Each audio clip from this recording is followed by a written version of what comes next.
దేవునికి మహిమ కలుగునుగాక. మీ అందరికీ మరొకసారి నూతన సంవత్సర శుభాకాంక్షలు తెలియజేస్తా ఉన్నాను. దేవునికి మహిమ కలుగునుగాక.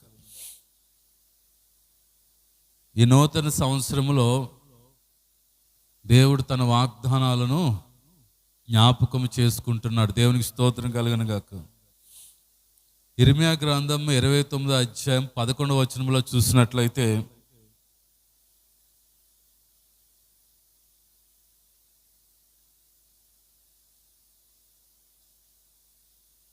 ఇశ్రాయేలు ప్రజలకు ఒక శుభవార్తను తెలియజేశాడు. ఏంటి ఆ శుభవార్త అంటే, చెరలో నుంచి మీరు బయటికి వస్తారు, మీకు క్షేమకరమైన కార్యములు నేను చేస్తానన్నట్లుగా ఇర్మియా గ్రంథము 29వ అధ్యాయము 11వ వచనంలో చూసినట్లయితే, నేను మిమ్మును గూర్చి ఉద్దేశించిన సంగతులను నేను ఎరుగుదును, రాబోవు కాలమందు మీకు నిరీక్షణ కలుగునట్లు అవి సమాధానకరమైన ఉద్దేశములే గాని హానికరమనేవి కావు. ఇదే యెహోవా వాక్కు. దేవునికి స్తోత్రం కలుగునుగాక. ఈ 2025లో దేవుని యొక్క ఉద్దేశములు, దేవుని యొక్క తలంపులు మన ఎడల మేలుకరంగా ఉన్నాయనే విషయాన్ని మనం గుర్తు చేసుకోవాలి. దేవుడు ఎల్లప్పుడూ తన పిల్లల కొరకు మేలుకరమైన ఆలోచిస్తాడు. దేవుడు తన పిల్లలని గాయపరచాలనో, దేవుడు తన పిల్లలని అవమానపరచాలని ఎప్పుడు అనుకోడు. మనమే దూరం అయిపోయి దేవుని మార్గాన్ని విడిచి మరి శోధనలు తెచ్చుకుంటాం. కానీ మనం ఎప్పుడైతే దేవుని తట్టు తిరిగి పశ్చాత్తాపడతామో అప్పుడు దేవుడట మన ఎడల క్షేమకరమైనటువంటి కార్యములను జరిగిస్తాడు. నేను మిమ్మల్ని గూర్చి ఉద్దేశించిన సంగతులు నేను ఎరుగుదును రాబోవు కాలమందు. అంటే ఈ సంవత్సరము దేవుడు మనకి క్షేమకరమైన దినాలుగా, రాబోవు కాలమందు మీకు నిరీక్షణ కలుగునట్లు అవి సమాధానకరమైన ఉద్దేశములే కానీ హానికరమైనవి కావు. ఇదే యెహోవా వాక్కు. దేవునికి స్తోత్రం కలుగునుగాక. 2025 మన ఎడలానికి ఉన్న తలంపులు ఏంటంటే, కృప వెంబడి కృపతో నింపుతాడు. 2025 మన జీవితంలో, మన బిడ్డల జీవితంలో దేవుడు మేలుకరమైన ఉద్దేశములు, మహిమకరమైన ఉద్దేశాలు కలిగినట్లుగా దేవుడు తన వాక్యాన్ని మనకు వెల్లడిపరుస్తూ ఉన్నాడు. ఇంతకాలం నువ్వు ఏదైతే నిరీక్షణ కలిగి ఉన్నావో దేవుడు కూడా ఆ నిరీక్షణను ఎన్నడూ సిగ్గుపరచక, క్రీస్తునందున్నటువంటి మన నిరీక్షణ ఎన్నడూ మనల్ని సిగ్గుపరచదు. కాబట్టి ఈరోజు దేని కొరకైతే మన నిరీక్షణ కలిగి ఉన్నామో అది దేవుడు కూడా జ్ఞాపకం చేసుకుని మనల్ని ఆశీర్వదించడానికి ఇష్టపడుతూ ఉన్నాడు. దేవుని ప్రేమించే వారికి సమస్తము సమకూడి మేలు కొరకే. మనం దేవుని ప్రేమించేవారికి ఉన్నప్పుడు దేవుడు మన జీవితంలో సమస్తము సమకూడి, దేవుడు తన మహిమ కొరకు, మన మేలు కొరకే వాటిని చేస్తాడనే విషయాన్ని మనము గమనించాలి. కాబట్టి సమాధానకరమైన ఉద్దేశములే కానీ హానికరమైనవి కావు. దేవునికి స్తోత్రం కలుగునుగాక.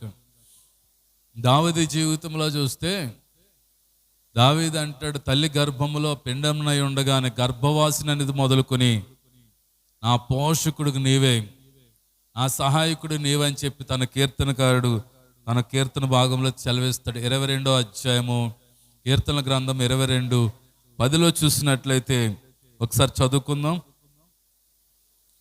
కీర్తన గ్రంథము 22వ అధ్యాయము 10వ వచనం.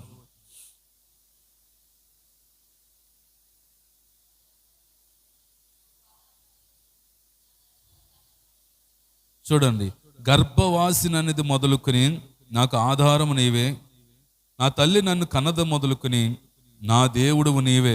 ఇలా మనం చెప్పాలి.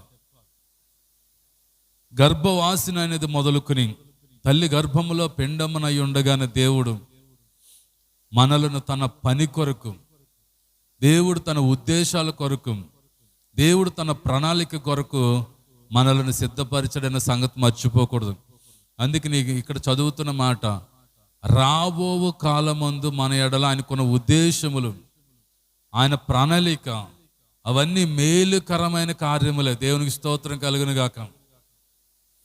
దావీదు మాట అంటున్నాడు, ఎక్కడ అంటున్నాడంటే, గర్భవాసిని అనేది మొదలుకొని నాకు ఆధారము నీవే, నా తల్లి నన్ను కన్నది మొదలుకొని నా దేవుడువు నా దేవుడు. చిన్న వయసులోనే మనం విశ్వసించినా విశ్వసించకపోయినా, మనం జీవము గల దేవుని ఎరగకపోయినా, ఆయన అందరికీ ఆయనే సృష్టికర్త అని దేవుడు.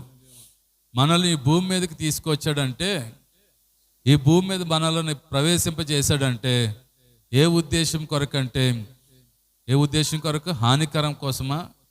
శత్రువులకు అప్పగించడం కోసమా? లేకపోతే మనల్ని భూమి మీద నలగొట్టడం కోసమా? కానే కాదండి. దావీదు పట్ల చూడండి, దావీదు ఎంత గొప్పగా ఈ మాట చెప్తున్నాడంటే, గర్భవాసిని మొదలుకొని నాకు ఆధారము నీవే తండ్రి. తల్లి గర్భములో పిండమునై ఉండగానే దేవుడు మనలను మరి భద్రపరుచుకుంటూ పోషిస్తూ తర్వాత ఈ భూమి మీదకి రావడానికి కూడా కారణము ఆయనే. నా తల్లి నన్ను కన్నది మొదలుకొని నా దేవుడవు నీవే. కాబట్టి ఈరోజు ఈ 2025 ఎలా ఉంటుందని మనం భయపడినక్కర్లేదు. దేవుడు నిన్ను పిండమునై ఉండగానే ఎరిగి ఉన్నాడు. తల్లి గర్భము నుంచి, తల్లి భూమి మీద కన్నది మొదలుకొని దేవుని ఉద్దేశాలు నెరవేర్చడం కోసమే, దేవుని ప్రణాళిక మన ఎడలు నెరవేర్చడం కోసమే. అవి క్షేమకరమైన ఆలోచనలు, దీవెనకరమైన ఆలోచనలు, మేలుకరమైన ఆలోచనలతో దేవుడు మనల్ని నడిపిస్తూ ఉన్నాడు. కాబట్టి 2025 ఎలాగుంటుందో అని భయపడవలసిన అవసరము మనకు లేదు. దేవునికి స్తోత్రం కలుగును గాక. కీర్తన 90 అధ్యాయము 12 వచనంలో చూస్తే, కీర్తన గ్రంథము 90 అధ్యాయము 12 వచనం, ఇది దైవజనుడైన మోషే ప్రార్థన. మాకు జ్ఞాన హృదయము కలుగునట్లు చేయము, మా దినములు లెక్కించడం మాకు నేర్పుము. జ్ఞాన హృదయం, దేవుడి ఆలోచనలు కలిగి ఉండాలి. ఏ జ్ఞానం చెప్పండి? జ్ఞాన హృదయము. మోషేకి జ్ఞానం లేదా? ఉంది. ఐగుప్తులో సకల విద్య నేర్చుకున్నవాడు, ఐగుప్తులో సకల జ్ఞానమును అభ్యాసించినవాడు. కానీ ఈరోజు దేవుడు మన దినములను లెక్కించటం మనకు నేర్పమని ప్రార్థన చేసేవారు ఉండాలి. ఎందుకంటే అప్పుడే దేవుని యొక్క ఉద్దేశాలు, దేవుని ప్రణాళిక మనకు అర్థమైంది. మన దినములు మనం లెక్కించడం మనకు నేర్పబడలేదు అనుకోండి, మనం ఏమవుతామంటే, మాకు జ్ఞాన హృదయము కలుగునట్లు చేయము, మా దినములు లెక్కించడం మాకు నేర్పము. చాలామంది జీవితాల్లో వారికి ఇచ్చిన ఆయుష్, వారికి ఇచ్చిన దినములు, వారికి ఇచ్చిన సంవత్సరములను మిస్యూజ్ చేసుకుంటూ ఉంటారు. రోజులు గతించిపోతూ ఉంటాయి. వారి జీవితాన్ని వ్యర్థంగా కాలం గడిపేస్తూ ఉంటారు. వారు ఎవరంటే దేవుని ప్రణాళిక ఎరగనవారు, దేవుని ఆలోచన ఎరగనవారు. ఒక చెట్టు వేసినప్పుడు సంవత్సరం అంతా వేస్ట్గా ఉందనుకోండి, ఆ చెట్టు వల్ల ఉపయోగం ఏముంది? మనం అర్థం చేసుకోవాలి. నీ పట్ల నా పట్ల దేవుడు క్షేమకరమైన దినములను. అందుకని మోషే ఏమని ప్రార్థన చేస్తున్నాడంటే, ఇది మోషే ప్రార్థన, ప్రభువా మాకు జ్ఞాన హృదయము కలుగునట్లు చేయము, మా దినములు లెక్కించుటకు మాకు నేర్పుము. మన దినములన్నీ కూడా దేవుని కొరకే ఉపయోగపడాలి. ఏ రోజు కూడా మీదట వ్యర్థం చేసుకొని, ప్రభువా ఏ సంవత్సరం కూడా వ్యర్థం అవడానికి వీల్లేదు. మాకు ఇచ్చిన దినములన్నీ కూడా మాకు జీవితంలో క్షేమకరంగాను, మా దినములో మాకు మేలుకరంగాను ఉండాలని నువ్వు ఆశపడుతున్నావు. కాబట్టి మాకు మా దినములను వ్యర్థము చేసుకొనకుండా జ్ఞానముతో మా దినములను ఎలా వాడుకోవాలి నేర్పండి ప్రభువా. చాలామంది చెరలోకి వెళ్ళిపోతున్నారు. చెరలో నుంచి మనం బయటకు వచ్చి, బంధకాల నుంచి మనం బయటకు వచ్చి దేవుని కొరకు ఎలాగ ప్రకాశించాలి, దేవుని కొరకు మనం ఎలాగ ఆశీర్వాదకరంగా ఉండాలో గ్రహించలేకపోతున్నారు. అందుకని వారి జీవితంలో ఎలాంటి మార్పు కనిపించట్లేదు. వారి జీవితంలో ఎలాంటి ఎదుగుదల కనిపించట్లేదు. మనం ఒక దర్శనం కలిగి ఉండాలి. దేవుడు నీ పట్ల నా పట్ల, మరి దావీదు అన్నాడు కదా, గర్భవాసినది మొదలుకొని నీవే నాకు, ఎవరు చెప్పండి, పోషకుడు, నీవే నన్ను పోషించేవాడు. తల్లి నన్ను కన్నది మొదలుకొని, నా తల్లి నన్ను కన్నది మొదలుకొని నీవే నా దేవుడు. ఎంత గొప్ప జ్ఞానం చూడండి. అందుకనే మన దినములు 2025 ప్రభా నేను వ్యర్థం చేసుకోవాలనుకోవట్లేదు, ఏ రోజు నేను వ్యర్థపరుచుకోవాలనుకోవట్లేదు అయ్యా. చాలామంది చూడండి చెరలోకి వెళ్ళిపోయి మంచి మీద వ్యాధిగ్రస్తుడై ఉండి ఎన్నో చేద్దాం అనుకుంటాడు, కానీ వ్యాధిగ్రస్తుడు అయిపోయి ఉండొచ్చు. ఎన్నో దర్శనాలు కలిగి ఉండొచ్చు, కానీ బలహీనుడైపోయి చేయలేని వ్యక్తిగా ఉండొచ్చు. కానీ దేవుడు నీకు నాకు మనకి ఆరోగ్యం ఇచ్చాడు, బలం ఇచ్చాడు, జ్ఞానం ఇచ్చాడు. మన సమయాన్ని, మన జ్ఞానాన్ని మనం వాడుకోకపోతే మనం ఏమైపోతాం చెప్పండి? మన దినములు మనము సరిగ్గా లెక్కించట్లేనట్టే. కాబట్టి ఈ యొక్క మోషే ప్రార్థన మనం చేయాలి. ఏమని ప్రార్థన చేయాలి? ఈ 2025లో ప్రభువా మాకు జ్ఞాన హృదయము. చాలామంది యవనస్తులు, చాలామంది బాధ్యత కలిగిన వారు వారి యొక్క సమయాన్ని, వారి బాధ్యతలను పక్కన పెట్టేసి భ్రష్టులైపోతూ ఉన్నారు. కారణం ఏంటి తెలుసా? వారు దేవుని యొక్క రాబోయే దినములు, నా ముందున్న దినములు దేవుడు నాకు క్షేమకరమైన దినాలుగా ఉంచాడు, రాబోయే దినాల్లో దేవుడు నాకు మేలుకరంగా ఉంచాడు. కాబట్టి నేను నా ప్రభువు కొరకు ఒక అడుగు నేను ముందుకు వేస్తాను అని ఒక అడుగును ముందుకు వేయగలిగితే నీ ముందున్న దినములన్నీ కూడా క్షేమకరంగా మార్చేస్తాడు. మనం ఉన్న స్థితిలో ఉండిపోకూడదు. మనం ఇంకా అలాగా సోమరులుగానో నిద్రమత్తులు గలవారుగానో ఉండిపోతే దేవుడు మన జీవితంలో ఏదైతే ఆయన తలుస్తున్నాడో, ఏదైతే ఆయన ఉద్దేశాలు ఉన్నాయో, ఏదైతే ఆయన ఉన్నతమైన ప్రణాళిక ఉందో అంతా కూడా నెరవేర్చబడదు. తర్వాత ఏమంటున్నాడు? మా దినములో లెక్కించుట మాకు నేర్పము, మా దినములు లెక్కించుట మాకు నేర్పము. చాలామంది 2024 చివరి దినాల్లో చనిపోయారు. చాలామంది, ఎంతోమంది. కానీ దేవుడు అంటే వాళ్ళందరూ చెడ్డవారని అనట్లేదు. వారి టైం అయిపోయింది, వారి సమయం అయిపోయింది, వారికి ఇచ్చిన కాలం అయిపోయింది. వారు తమ పనిని ముగించి వారు ఎక్కడికి వెళ్ళాలి అక్కడికి వెళ్ళిపోయారు. కానీ 2025 నీ పట్ల నా పట్ల దేవుడు ఇంకా కృపనిచ్చాడు, ఇంకా ఏదో మేలులు నీ పట్ల దాచి ఉంచాడు. దేవుడు నీ పట్ల ఏదో ఉన్నతమైన ఉద్దేశాలు కలిగి ఉన్నాడు. కాబట్టి నీ పట్ల తన కృపనిచ్చి 2025ని మనకు బహుమానంగా ఇచ్చాడు. ఈ రోజు నుంచి మనము ప్రతి సెకండ్ ప్రభువును స్తుతిస్తూ, ప్రతి నిమిషము ప్రభువునే తలుస్తూ, ప్రభా నీ కొరకు నేను ఒక ఆశీర్వదించబడిన పాత్రగా, ఒక ప్రయోజనకరమైన పాత్రగా నన్ను వాడుకో ప్రభని మనం ఎప్పుడైతే ప్రార్థన చేస్తామో, దావీదు అనేకులకు ప్రయోజనకరమైన వ్యక్తిగా మారిపోయాడు. ఒక నిష్ప్రయోజనమైన వ్యక్తి, ఒక గొర్రెల కాపరిగా ఉన్నటువంటి దావీదు పట్ల రాబోయే దినాలన్నీ క్షేమకరమైన దినాలు, ఆశీర్వాదకరమైన దినాలని మరి దావీదు గుర్తెరిగాడు. కాబట్టి దావీదు దేవుని కొరకు జీవించాడు, ఉన్నతమైన ఆశీర్వాదాలు పొందుకున్నాడు. మనం ప్రార్థన చేయాలని, ఏమని ప్రార్థన చేయాలి? మా దినములు లెక్కించుట మాకు నేర్పండి ప్రభువా, మాకు జ్ఞాన హృదయం దయచేయండి ప్రభువా. అయ్యో గడిచిన సంవత్సరములు, గడిచిన దినములు ఎంత వ్యర్థమైపోయినాయో ప్రభువా అని చెప్పి మనము పశ్చాత్తాపడి ప్రభు పాదాలు పట్టుకుని ఈ రోజు నుంచి మన ప్రార్థన జీవితం కట్టుకుంటూ, దేవుని బ్రతిమలాడుతూ, దేవుని కృప కొరకు కనిపెడుతూ మనం ఏం చేయాలి తెలుసా? దేవుని సన్నిధిలో గడపాలి. చూడండి 12వ వచనం, మీరు నాకు మొరపెట్టుతారేమి, మీరు నాకు ప్రార్థన చేసి ఒత్తురేని నేను మీ మనవి ఆలకింతును. మన ప్రార్థన చేసినప్పుడు, మనం ఆయనకు మొరపెడుతున్నప్పుడు దేవుడు మన ఎడల ఆయన ఉద్దేశములన్నీ కూడా నెరవేరుస్తాడట. 2024లో సరైన ప్రార్థన జీవితం లేకపోవడం వల్ల, సరైనటువంటి దేవునితో సహవాసం లేకపోవడం వల్ల దేవుని ఉన్నతమైన కార్యములు, దేవుని ఉన్నతమైన ఆశీర్వాదాలు, దేవుని ఉన్నతమైన ప్రణాళిక నెరవేర్చబడడానికి ఆలస్యం అయిపోయింది. అదొక సేవకుడు నేనై ఉండొచ్చు, మీరైనా అయి ఉండొచ్చు. దేవునికి స్తోత్రం. 12 వచ్చిన చదవండమ్మా.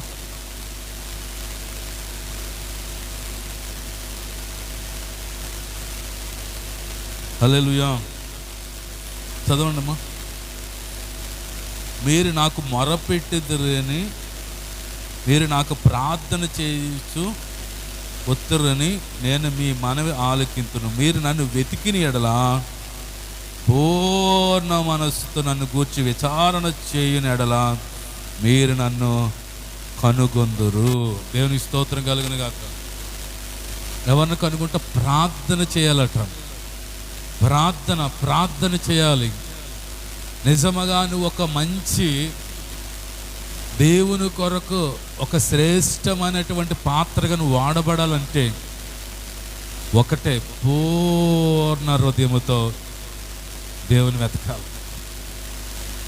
వరములతో, ఫలములతో శక్తివంతమైన పరిచర్య జరిగించాలంటే పూర్ణ హృదయముతో దేవుని వెతికితే ఆ వ్యక్తి ద్వారా దేవుడు గొప్ప గొప్ప కార్యాలు చేస్తాడు. దావీదు దేవుని పూర్ణ హృదయముతో, పూర్ణ ఆత్మతో, పూర్ణ బలముతో, పూర్ణ శక్తితో ప్రార్థించేవాడు, దేవుణ్ణి స్తుతించేవాడు. కాబట్టి దావీదు తన శక్తిని, తన సామర్థ్యము నాది అని అనుకోకుండా దేవుడిచ్చిన శక్తి, దేవుడిచ్చిన సామర్థ్యము, దేవుడిచ్చిన ఐశ్వర్యము, దేవుడిచ్చిన బలం అనుకున్నాడు. దేవుని కొరకు పూర్ణ ఆత్మతో, పూర్ణ హృదయముతో దావీదు దేవుని వెతికాడు. కాబట్టి దావీదు బహుగా దీవించబడ్డాడు. మనలో ఉన్న లోపం ఏంటంటే పూర్ణ హృదయంతో మనం వెతకట్లేదు. ఎవరైతే ఉదయకాలము మనము ప్రభువుని పూర్ణ హృదయంతో వెతుకుతామో వారిని, మరి ఎలాంటి వారైనా, మరి చిన్నవారైనా పెద్దవారైనా సామాన్యులైనా ఎవరైనా సరే, దేవుణ్ణి పూర్ణ హృదయముతో, మన తలంపులు, మన ఆలోచనలు, మన యొక్క ఉద్దేశములు సమస్తము కూడా లోకం మీద నుండి ప్రభు తట్టు త్రిప్పుకొని ప్రభువుని పూర్ణ హృదయముతో వెతికితే ఏం జరుగుతుందట? ఏమన్నాడు చెప్పండి? మీరు నన్ను వెతికిన ఎడల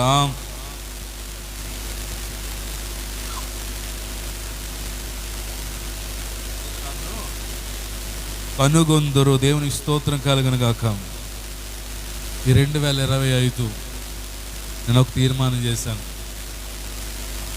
పూర్ణ మనసుతో, ఒకటే సీక్రెట్ ఏం లేదు. ప్రభువా నువ్వు నాకు కనిపించిందంటే ఎలా కనిపిస్తావు? మన శరీర సంబంధం మనసు పెట్టుకుని, భూ సంబంధమైన మనసు పెట్టుకుని, లోక సంబంధం మనసు పెట్టుకుని దేవుని వెతికి దొరకడు. మనం ఎలా వెతకాలి? పూర్ణ మనస్సుతో ప్రభువుని వెతికేవారు ఉండాలి. దేవునికి మహిమ కలుగును గాక. మీరు నన్ను వెతికిన ఎడల, పూర్ణ మనస్సుతో నన్ను గూర్చి విచారణ చేయని ఎడల మీరు నన్ను కనుగొందురు. దేవునికి స్తోత్రం కలుగును గాక. ఇంకొకడక్కడ చూసినట్లయితే మొదటి దినవృత్తాంతాలు 29 అధ్యాయం 11-12 వచనాలు.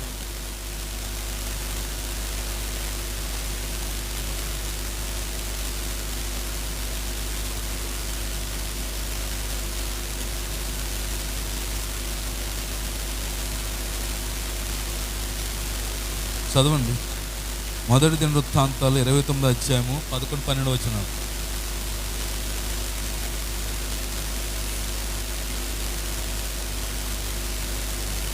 త్వరగమ్మా. మొదటి దినవృత్తాంతాలు 29 అధ్యాయం 11-12 వచనాలు.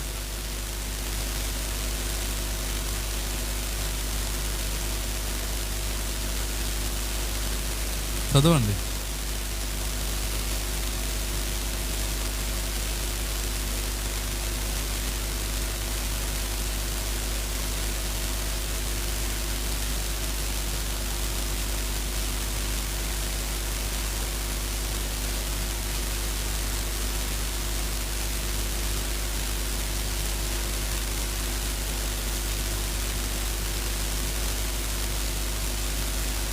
హల్లెలూయా. 29వ అధ్యాయము 11 చదువుతున్నాం. యెహోవా భూమి ఆకాశములు యందుండు సమస్తమును నీ వశము. మొదటి దినవృత్తాంతాలు 29:11. నీ వశము మహత్యమును పరాక్రమమును ప్రభావమును తేజస్సును ఘనతయు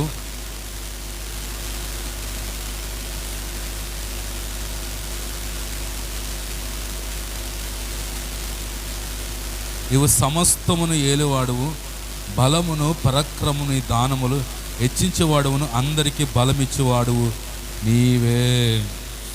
ఇది సీక్రెట్. దావీదుకి తెలిసిన సీక్రెట్ ఏంటంటే, నీవు పూర్ణ మనసుతో మనము ఆయనను ఎలా వెతకాలంటే నూతన సంవత్సరములో పూర్ణ హృదయముతో పూర్ణ మనసుతో ఆయనను వెతికితే దేవుడు నీకు ఏది కావాలో అది అనుగ్రహించబడుతుంది. కనుగొంటామండి. ఏం కనుగొంటాం? బలాన్ని కనుగొంటాం, ఐశ్వర్యమును కనుగొంటాం, గొప్పతనం కనుగొంటాం. తర్వాత ఇక్కడ చూస్తే భూమి ఆకాశముల యందుండు సమస్తము నీ వశము, మహత్యమును పరాక్రమమును ప్రభావమును తేజస్సును ఘనతయు నీకే చెందుచున్నవి. యెహోవా రాజ్యమునిది, నీవు అందరి మీద నిన్ను అధిపతిగా హెచ్చించుకుని ఉన్నావు. ఐశ్వర్యమును చూడండి, నువ్వు ఐశ్వర్యం వెనకాల పరిగెట్టకూడదు, గొప్పతనం వెనకాల పరిగెట్టకూడదు, బలము కొరకు పరిగెట్టకూడదు. నువ్వు పరిగెట్టవలసింది పూర్ణ మనసుతో దేవుని సన్నిధిలో ప్రార్థించడం చేస్తే నువ్వు ఆయన కనుగొంటే ఐశ్వర్యమును కనుగొన్నట్టే. నువ్వు ఆయన కనుగొంటే ఏం కనుగొన్నట్టు చెప్పండి? హల్లెలూయా. దేవుడు రీసెంట్గా లాస్ట్ మంత్ ప్రభు పలానా వ్యక్తి వరాలతో ఆడబడిపోతున్నాడు, మొత్తం ప్రవచనాలు చెప్పేస్తున్నాడు, లైఫ్ స్టైల్ అంతా చెప్పేస్తున్నాడు ప్రభు అని అనుకున్నప్పుడు అన్నది ఈ వాక్యం గుర్తు చేశాడు. ఆయన నువ్వు నన్ను పూర్ణ మనసుతో వెతికితే, నువ్వు పూర్ణ ఆత్మతో నన్ను వెతికితే అవన్నీ దొరుకుతాయి. అర్థమైందండి? ఏం లేదు సీక్రెట్. అపోస్తలులు ఎందుకు అంత శక్తివంతంగా వాడబడ్డారంటే వారు ఏ శరీర సంబంధం మనసలేదు, వారి పూర్ణ మనసుతో దేవుణ్ణి వెతికారు. మనం వెతుకుతున్నాం కానీ ఆయన దగ్గర ఏం దొరుకుతుంది, ఏమి ఇస్తాడు, ఏం పొందుకుందాము, ఇదే తప్ప మనం ఆయన్ని వెతకట్లేదు. కానీ దావీదు దేవుని వెతికాడు, అబ్రహాము దేవుని వెతికాడు, మోషే దేవుని వెతికారు. కాబట్టి వాళ్ళకి దేవుడు తన శక్తిని, సామర్థ్యమును, బలమును, గొప్పతనము, ఘనత, రాజ్యాలు ఇచ్చాడు. ఇప్పుడు అంత రివర్స్. ఏమి దొరుకుతుంది?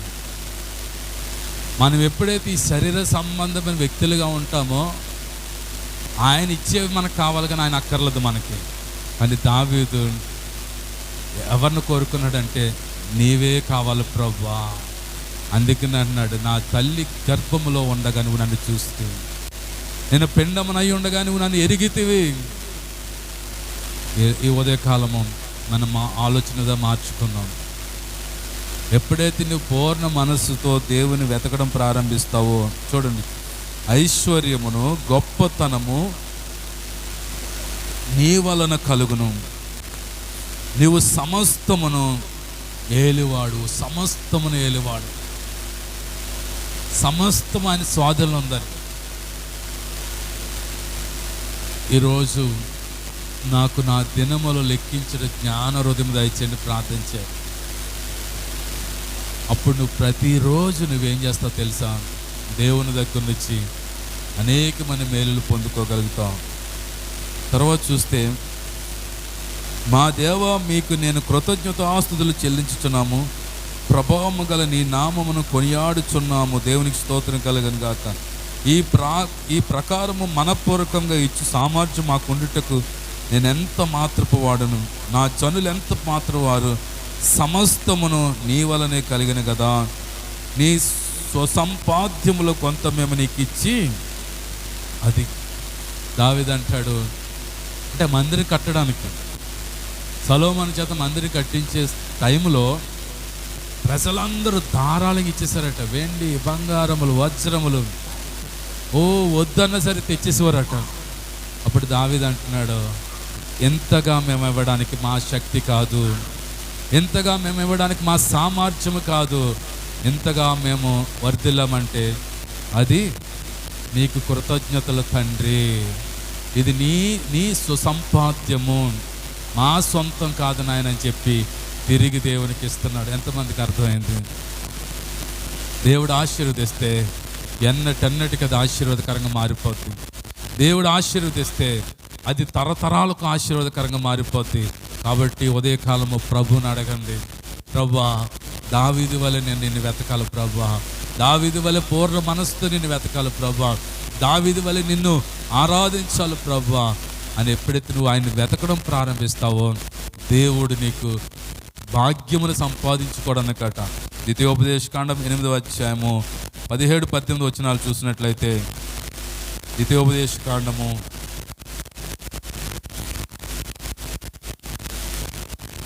8వ అధ్యాయము 17-18.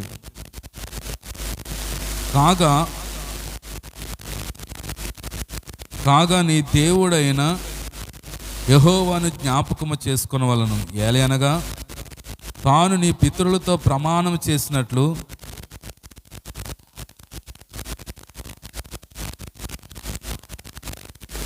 ఏంటట? అయితే మీరు చదవమ్మా 18 కదా. చాలా మీరు భాగ్యము సంపాదించుకున్నట్టుకే మీకు సామర్థ్యము కలుగు చేయవాడు ఆయనే. మన చేతులకు యుద్ధము నేర్పుతాడు, భాగ్యమును సంపాదించుకోవడానికి శక్తిని ఇస్తాడు, సామర్థ్యాన్ని ఇస్తాడు, జ్ఞానం ఇస్తాడు, అవకాశాలు ఇస్తాడు. వద్దనుకున్న అవకాశాలు మనకి వస్తూనే ఉంటాయి. కాబట్టి 2025లో ఒకటి అడగాలి. ఎలాగ అడగాలి తెలుసా? దేవుడు మన ఎడల క్షేమకరమైన ఆలోచనలు కలిగి ఉన్నాడట. ఇర్మీయా గ్రంథం దగ్గరకు వద్దాం. ఇర్మీయా గ్రంథము 29:12 చూస్తే, 29:11 చూస్తే, నేను మిమ్మల్ని గూర్చి ఉద్దేశించిన సంగతులను ఎరుగుదును, రాబోవు కాలం ముందు మీకు నిరీక్షణ కలుగునట్లు అవి సమాధానకరమైన ఉద్దేశములే కానీ హానికరమైనవి కాదు. 2025 ఒక దైవజనుడిగా చెప్తున్నాను, సమాధానకరమైన దినాల దేవుడు మన ముందున్నాయి, క్షేమకరమైన దినాలు మన ముందున్నాయి, ఆశీర్వాదకరమైన దినాలు మన ముందున్నాయి. అయితే మనం చేయవలసిన పని ఏంటి తెలుసా? దావీదు వలె మనము పూర్ణ మనసుతో ఆయనను గూర్చి విచారణ చేయాలి, ఆయనను వెతకాలి. అప్పుడు ఏం జరుగుతుందంటే భాగ్యమును సంపాదించుకోవడానికి దేవుడు శక్తిని, సామర్థ్యమును, జ్ఞానమును, బలమును, ఘనత, ఐశ్వర్యము, ప్రభావము ఇవన్నీ మనకు ధారాళంగా అనుగ్రహిస్తాడు. కాబట్టి ఏదో పైన భక్తి చేస్తూ జీవించాను 2024లో. ప్రార్థన లేని జీవితము, దేవుని వెతికిన అనుభవం లేదేమో, దేవుని కనుగొనలేకపోయామేమో. కానీ ఈరోజు ఒక తీర్మానం చేద్దాం, ప్రభువా ఈ రోజు మొదలుకొని నేను నిన్ను వెతుకుతానయ్యా, నేను ప్రార్థించినప్పుడు పూర్ణ మనసుతో ప్రార్థిస్తానయ్యా, ఆరాధించినప్పుడు పూర్ణ మనసుతో నేను ఆరాధిస్తానయ్యా, నిన్ను పాడుతున్నప్పుడు పూర్ణ మనసుతో పాడుతాను ప్రభువా, నిన్ను వెతుకున్నప్పుడు పూర్ణ మనసుతో వెతుకుతానయ్యా అని ఎప్పుడైతే మనం తీర్మానం చేస్తామో ఖచ్చితంగా దేవుని మనం కనుగొంటాం. ఆయన ఎవరైతే కనుగొంటారో వారికి బుద్ధి, జ్ఞానములు, సర్వ సంపదలు అనుగ్రహించబడతాయి. అందుకని మోషే అంటాడు, మా దినములను లెక్కించటం మాకు నేర్పము, మాకు జ్ఞాన హృదయము దయచేయండి ప్రభువా. దయచేసి ఒక యవనస్తుడిగా కానీ, ఒక కుటుంబమును కలిగి ఉన్న ఒక యజమానిగా కానీ నీ దినాలు వ్యర్థం చేసుకోవద్దు, గాలికి ప్రయాసపడద్దు, నీ సమయాన్ని వ్యర్థం చేసుకోకండి. ప్రభువా నాకు జ్ఞాన హృదయము దయచేయండి. ఎన్నో దినాలు గతించిపోతున్నాయి ప్రభా, నేను వృద్ధాప్యం వచ్చేస్తుందయ్యా, నా బలము తగ్గిపోకముందు, నా యొక్క శక్తి క్షీణించకపోకముందు నీ మహిమ కొరకు నేను ప్రకాశించాలి, నీ కొరకు నేను ఆశీర్వాదకరంగా ఉండాలని మనం ప్రార్థన చేసేవారుగా ఉండాలి. దేవునికి మహిమ కలుగును గాక. ఐశ్వర్యము, గొప్పతనము, బలము, పరాక్రమము. దేవుని పిల్లలు ఎలా ఉండాలి తెలుసండి? బలవంతులుగా ఉండాలి. అందరి కళ్ళు మోసుకుందాం. చిన్న ప్రార్థన. పరిశుద్ధుడైన తండ్రి, ప్రేమ కనికరము కృపగల దేవా, ఈ ఉదయకాలం మరొక్కసారి మీ వాగ్దానముతో మాతో మాట్లాడవు తండ్రి. ఎంతమంది అయితే ఈ వర్తమానం వింటున్నారో, వినబోతున్నారో, వారందరిని మీరే దీవించి ఆశీర్వించి వర్ధల చేయమని యేసు పరిశుద్ధ నామములో ప్రార్థించి బ్రతిమలాడుచున్నాము తండ్రి. ఆమెన్. God bless you. ప్రభు మీకు తోడై ఉండును గాక.